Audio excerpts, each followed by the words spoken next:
بسم اللہ الرحمن الرحیم فإنما یسرنہ بلسانک لتبشر به المتقین وتنذر به قوما لدا۔ اللہ رب العالمین نے قرآن پاک میں فرمایا فإنما یسرنہ بلسانک، تو اے محبوب ہم نے یہ قرآن تمہاری زبان میں یوں ہی آسان فرمایا، اس لیے لتبشر به المتقین کہ تم اس سے خوشخبری سنا دو متقین کو، ڈر والوں کو، پرہیزگاروں کو، وتنذر به قوم لدا، اور جھگڑا لو لوگوں کو اس سے ڈر سناؤ۔ یاد رکھو اس میں کوئی شک نہیں، قرآن کریم بہت مشکل اور دشوار، کہاں رب کا کلام، کہاں ضعیف انسان، مگر وہ جو پہاڑوں پر اگر نازل کیا جاتا تو وہ ریزہ ریزہ ہو جاتے۔ وہی کلام مقدس جب سینہ مصطفیٰ اور قلب مصطفیٰ پر نازل کیا گیا اور پھر زبان رسالت صلی اللہ علیہ وسلم سے اس کو بیان فرمایا گیا تو وہ زبانوں پر آسان ہو گیا، پڑھنے والوں پر بھی آسان ہو گیا، سننے والوں پر بھی آسان ہو گیا۔ اور دوسرا اس سے یہ بھی پتہ چلا کہ جو کہتے قرآن بڑا ہی آسان ہے، اس میں شک کوئی نہیں، مگر یہ آسان تھا نہیں، تھا یہ مشکل ہی۔ اگر قرآن کا سمجھنا، سیکھنا، پڑھنا، حفظ کرنا آسان ہوا ہے تو یہ آسانی قرآن پاک نے جو بیان کی، فرمایا پیارے حبیب ہم نے آپ کی زبان پر اس کو آسان فرما دیا ہے، یا سادہ لفظوں میں کہ زبان مصطفیٰ کے تصدق سے ہم نے اس کلام کو کائنات کے لیے آسان فرما دیا ہے، تاکہ جن کو آپ سنائیں ان کو سمجھ آ جائے۔ اور تیسری بات یہ یاد رکھو، جو یہ کہتے ہیں کہ ہمیں آیت کی کسی تفسیر کی ضرورت نہیں ہے، یا ہمیں کسی احادیث کی ضرورت نہیں ہے، یہ بات یاد رکھو، قرآن پاک کو اگر اس قرات میں پڑھا جائے گا جس میں مصطفیٰ نے پڑھا تو پھر ہی صحیح قرآن مانا جائے گا، اور جو قرات زبان مصطفیٰ سے ثابت نہیں وہ باطل ہے، مردود ہے۔ اور قرآن پاک میں جس طرح اس کی تفسیر کے حوالے سے خاتم النبیین کے معنی اگر کائنات میں کسی نے بیان کی، خود رسول اللہ نے بیان کر دیے کہ خاتم النبیین کا معنی کیا ہے، لا نبی بعد، کہ میرے بعد نبی کوئی نہیں۔ اب کوئی انسان خاتم النبیین کا معنی اپنی مرضی سے کرتا پھرے، اپنے خیال اور وہم سے کرے، اس معنی اور اس تفسیر سے ہٹ کے جو رسول پاک علیہ السلام نے کی ہے تو اس کا خیال مردود ہے، اس کی بات مردود ہے، اس کا قول باطل ہے، مردود ہے۔ اور قرآن پاک کو جن مخارج کے ساتھ میرے نبی نے ادا کیا، انہی مخارج کے ساتھ ادا کرو گے تو وہ ادا ہوگا۔ جن شد مد اور وقف کے ساتھ میرے نبی نے تلاوت قرآن کی ہے، انہی پر بیان کیا جائے گا، پڑھا جائے گا تو صحیح ہوگا۔ تو ایک طرف تو قرآن پاک نے اس بات کو بیان کر دیا کہ ہم نے آسان کیا ہے زبان رسالت کے زبان پر، حضور کی زبان پر۔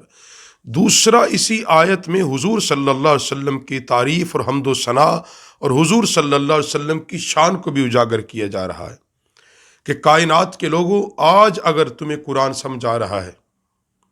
اور تم تک جو قرآن پہنچا ہے، جو کلام الہ تم تک پہنچا ہے،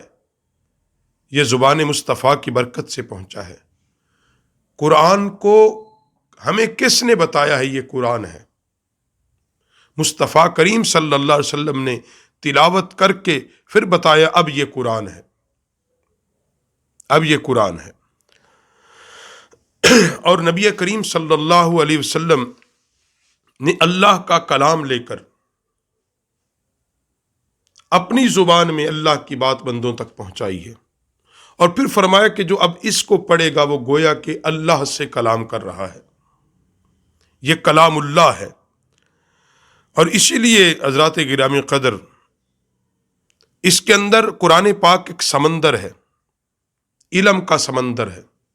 راز کا سمندر ہے، حکمت کا سمندر ہے، ہر کوئی اس سے موتی نہیں نکال سکتا۔ سمندر کے اندر موتی وہی نکالے گا جو اس کے اندر غوطہ زن ہوگا، قرآن سے علم اور حکمت کے موتی بھی وہی نکالے گا جو قرآن کو سمجھے گا صاحب قرآن کی محبت کے ساتھ، اس طرح سمجھے گا جیسے صاحب قرآن رسول اللہ صلی اللہ علیہ وسلم نے فرمایا ہے۔ ایسا آدمی اگر کوئی سمندر میں غوطہ زن ہو کہ جس کو غوطہ خوری نہ آتی ہو، وہ موتی نہیں نکالے گا، وہ سمندر کی لہروں میں بہہ جائے گا۔ جب تم قرآن اپنی مرضی سے اس کی تفسیر کرو گے، اپنی مرضی سے اس کے معنی کرو گے، تو پھر کہیں نہ کہیں تم بہہ جاؤ گے، راستے سے بھٹک جاؤ گے۔ اور جب تم اس معنی کو مانو گے جو معنی رسول اللہ نے بیان کیا ہے، اس تفسیر کو مانے گے جو تفسیر خود رسول اللہ نے قرآن کی ہے، ان احکام کو مانو گے جو میرے نبی علیہ السلام نے قرآن کی تشریح میں خود بیان کر دیے ہیں،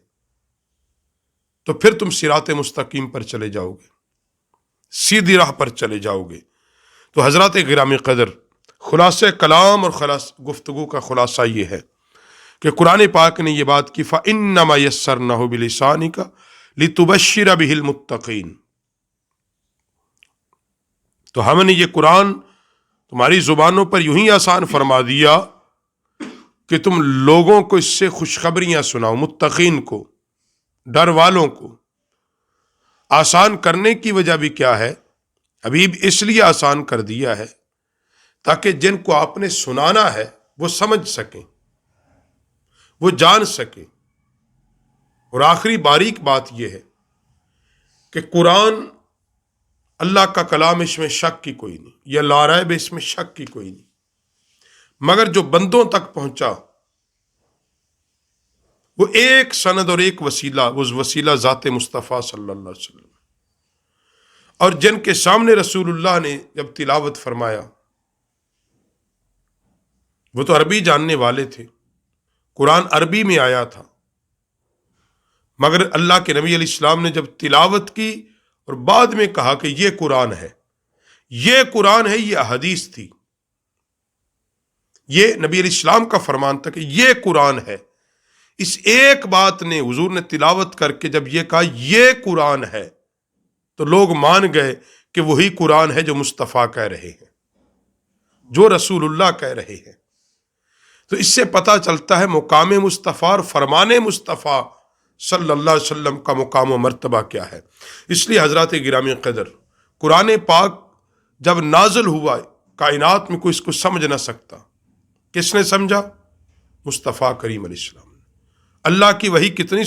شکل و صورت میں آئی، جبریل لے کر آئے، کبھی تیز ہوا کی صورت میں، گھنٹی کی آواز کی صورت میں، بھارا پن کی صورت میں، مگر ان ساری آوازوں کو، قرآن کے سارے احکام کو، سارے علم و حکمت کو کون سمجھا؟ مصطفیٰ کریم علیہ السلام۔ حروف مقطعات کا جب نزول ہوا، حضور نے فرمایا جبریل تو جانتا ہے ان کے معنی کیا ہے؟ آقا میں نہیں جانتا۔ حضور نے فرمایا پھر میں جانتا ہوں۔ تو گویا کہ خود رسول اللہ صلی اللہ علیہ وسلم کو اللہ نے اس کتاب کے تمام راز عطا فرمائے، علم و حکمت کے موتی عطا فرمائے، اور آپ کی زبان پر اس قدر آسان کر دی کہ جب زبان رسالت سے یہ کلام نکلا تو حضور کی امت کے بچے بچے کے لیے آسان بن گیا۔ 5 6 7 سال کے بچے سے لے کر 100 سال کے بوڑھے تک کی زبان پر